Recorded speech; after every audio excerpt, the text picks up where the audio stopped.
and gentlemen, our first fight this evening is again scheduled for three 3-minute rounds in the Front Street Fights Amateur Welterweight Division.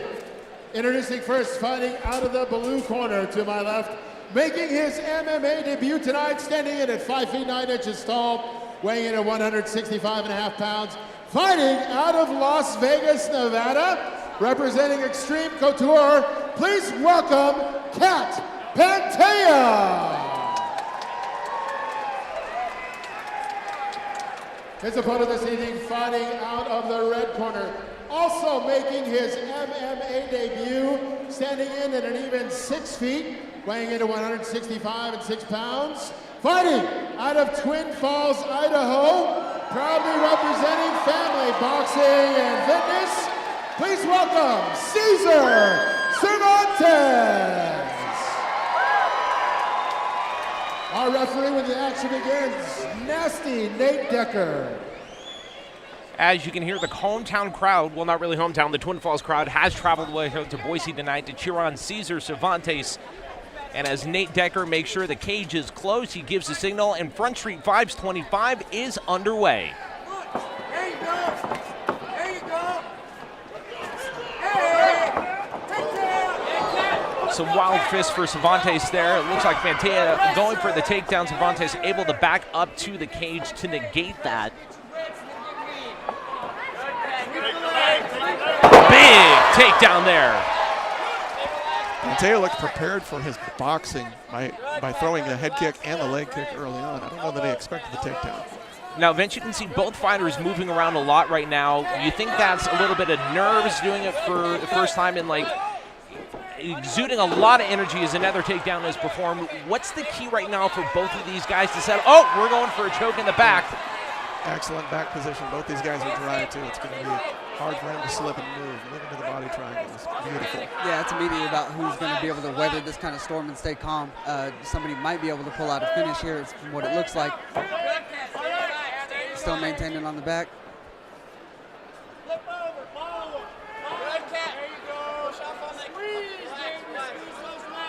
Now, when you're kind of crunched up against a cage like that, Cat, of course, trying to push up on the elbow to get out of that, preventing Cervantes from locking in that full rear naked choke right there. When you're in a weird position like that, kind of crunched up against a cage as is Pantea, like, what's the key to him right now as he takes a couple of blows from Cervantes? He's looking at trying to survive this, maybe get some hand control, trying to break that body triangle that's on him right there. Using that cage to kind of push off that to get a little more space for himself is going to be beneficial as well. Cervantes using that right leg to keep Pantea from posting that leg and bridging and getting his hips over Cervantes' leg. That's going to be the escape route for him, is to move north towards his head. And he's doing a great job negating that with that shin.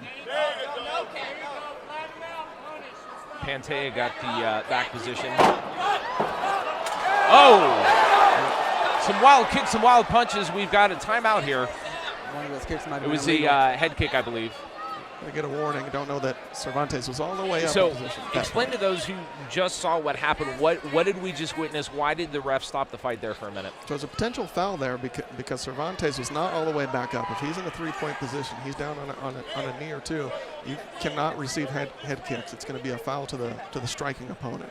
So it's not that the head kicks are illegal per se. It's more that he was not up. He was in a vulnerable position. Correct. We would consider him a grounded opponent. Referee Nate Decker signals action is back underway with 40 seconds left in round number 1 of the first fight of the night, live here from Idaho Central Arena. Another big head kick.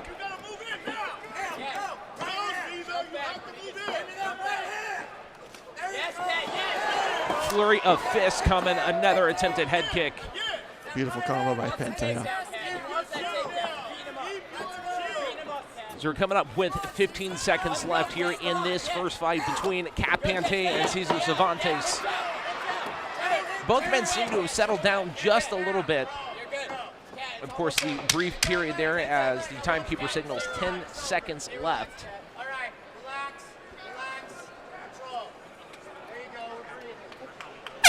So we come to the end of round number 1 there from Cat Pantea and Cesar Cervantes. Vince, what did you see in that first round from both men? A lot of nervous, kind of frantic energy going on early. I think now we're going to see really who's the better fighter. I think they both settled. That initial adrenaline rush, that spurt's kind of gone. We're going to see who's been more well prepared for this moment. Now, what are you telling, Cameron, what are you telling your fighter right now on either side as to what just went, like game plans changes? What are they trying to change going into this second round? If I'm cornering Pantea, I tell him to stick with the plan. They clearly have a plan for Cervantes. They know Cervantes is a boxer. They're answering with kicks. They're keeping distance. And when it did go to the ground, which seemed to be a surprise to Pantea, he was prepared, he was calm, and he worked through it very well. If I'm Cervantes, I'm going to be asking him to close the distance, get into that boxing range. It's also going to allow him to set up the takedowns a little bit better.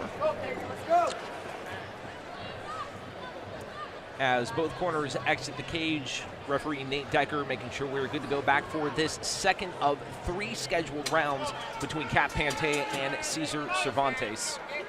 Now, the interesting note here, Cesar's original opponent, Northern McCullough, he got hurt. Krasian was actually supposed to corner him. Of course, injuries happened, they swapped places. So now who was supposed to be the original fighter is now the cornerman, and the original cornerman is now the actual fighter as Cervantes gets another takedown on Pantea.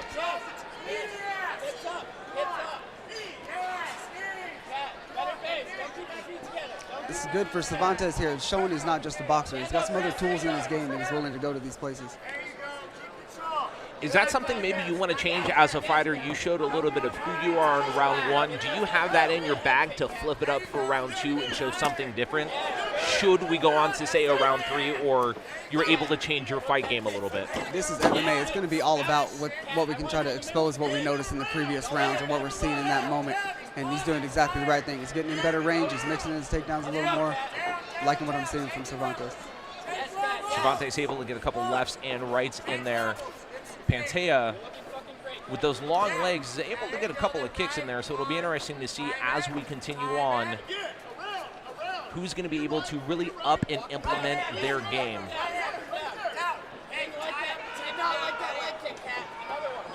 A big dictator in this fight is going to be distance control.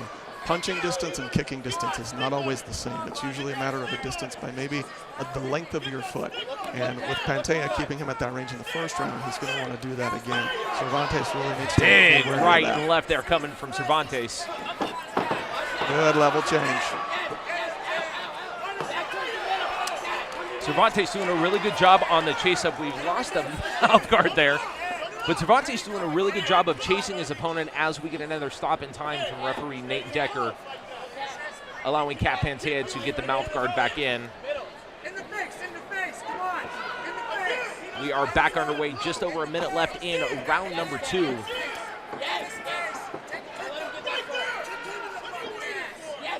Cervantes seems to be relaxing just a little bit as Pantea is gone for his second or about 3 or 4 leg kicks there and almost took Cervantes off his leg, but Cervantes doing a really good job staying relentless with the rights and lefts.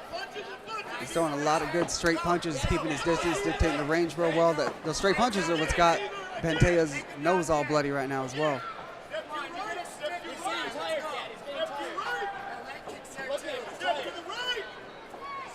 Cervantes is throwing good hands. I'd be worried about the fact that he keeps dropping them after he throws. He throws straight out of the chin, and then he brings it to his own rib and circles back up. He's going to be open for counter shots, especially that head kick that Pantea has been favoring. Is that something? You called it, it happens. Cervantes, another takedown on Pantea. Now, is that something as we get ready to end round number 2, is that something you're going to be telling your fighter, like, hey, this is, be looking for this, and how, when you only have a minute to get it into your opponent, how quickly are you trying to reiterate that to them what you're seeing on the outside? I'd communicate to again, stick with that plan of throwing that head kick. He needs to be a bit more wary of setting it up. Distance is going to be important, and throwing some hands to get it set up is going to be important too. But watching for that opportunity of Cervantes dropping his hands and being susceptible to that kick is really going to be a matter of timing and setup at this point. If I'm on Cervantes' corner, I'm looking at that exact same thing and saying, hey, that fist needs to go from your chin right back to their chin, and keep that nice and straight and clean so you can protect yourself on the way back. As we take a look at the Project Filter replay here, you can see Cervantes, who seemed to really dominate that second round. What did you see from him? that really kind of gave him control of that round. Doing a very good job dictating the range, not staying in one place, attacking on a straight line. He's trying to use his angles, he's throwing good straight punches, he's stuffing him every time Pantea's moving forward. It really frustrated him that round. That was a much better round for Cervantes. With Cervantes having seemingly the better part or edge of that round, what is key for Pantea heading into this third and final round if it does go to the distance to influence the judges? What's key for Pantea in this round? He's going to have to stay on him and stay with that pressure. You keep mixing in those kicks and just not let him get in there for free just like that. Again, you say the kicks. He seems to be favoring those leg kicks right now, probably trying to weaken the base of Pantea, and it finally works there. Cervantes taking one of those leg kicks and hitting the mat, but also able to get in with a couple of rights. Cervantes' leg is already turning purple. He's switching stances. This is a sure sign that he's uncomfortable on his feet. He's going to have trouble throwing. There's that hands. kick followed up by some rights in less for Cervantes. Weakening the base, going for the head is Pantea.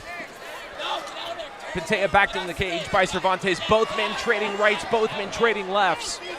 Cervantes needs more of that. He can't keep sitting at the range and taking these kicks. He's obviously hurting from them. When you've taken those leg kicks and your base is weak, how do you weather that storm? What are you trying to do? Are you trying to slow the action? Are you going for takedowns? Or are you just trying to get out of the fight and win it? At that point, it's either mixing in the takedowns or mixing up your range good enough to stop those kicks from landing so consistently. Cervantes another attempted takedown, backing Pantea up to the cage as we come up to 1 minute and 45 seconds left in the third and final round of our opening bout tonight.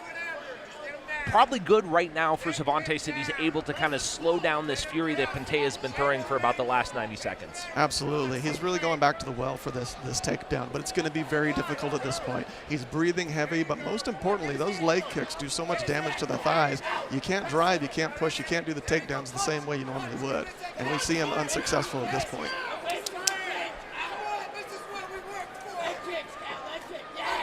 Big third or fourth kick there from Pantea to the head of Cervantes. Coming up on the final 60 seconds of round number 3 of our opening bout. What has to happen in this last 60 seconds for either fighter?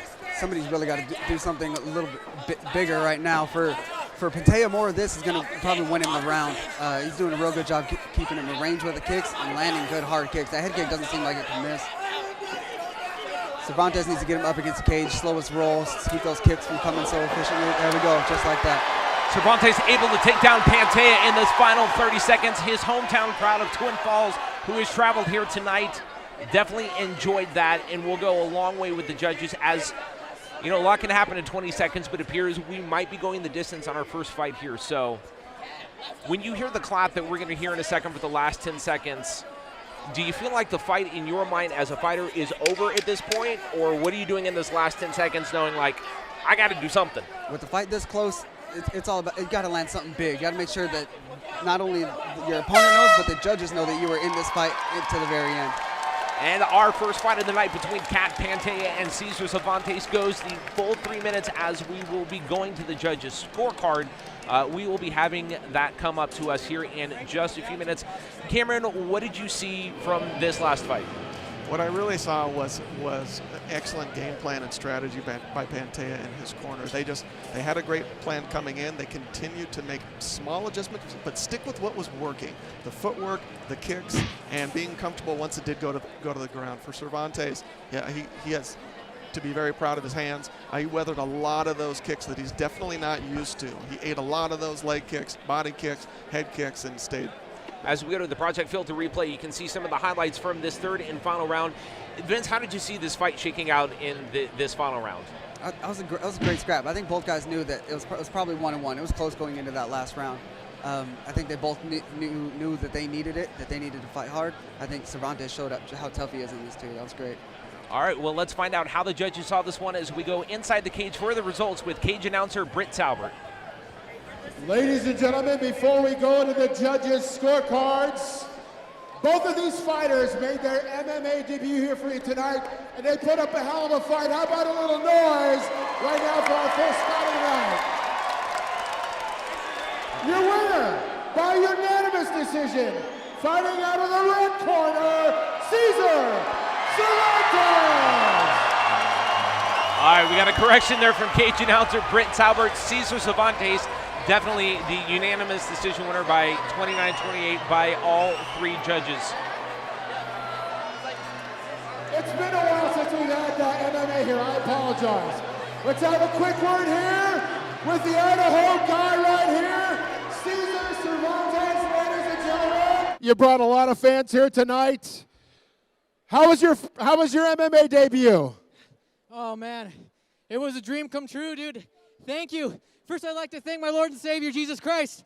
Second off, I'd like to thank my coaches for sticking with me, really pushing me, beating the shit out of me every single day. Thank you. I'd like to thank all my friends for coming, and this is my dream, man. Just even coming here, win or lose. Thank you so much. And I almost screwed it up for you, Cesar. I'm sorry. Hey, as an amateur, right? You're learning your way. You're kind of having to take these fights. What's up next for you? Si Dios quiere, I mean, opportunity comes every which way. So whatever happens, happens, and I'll follow that. Ladies and gentlemen, your winner by unanimous decision, Cesar Cervantes.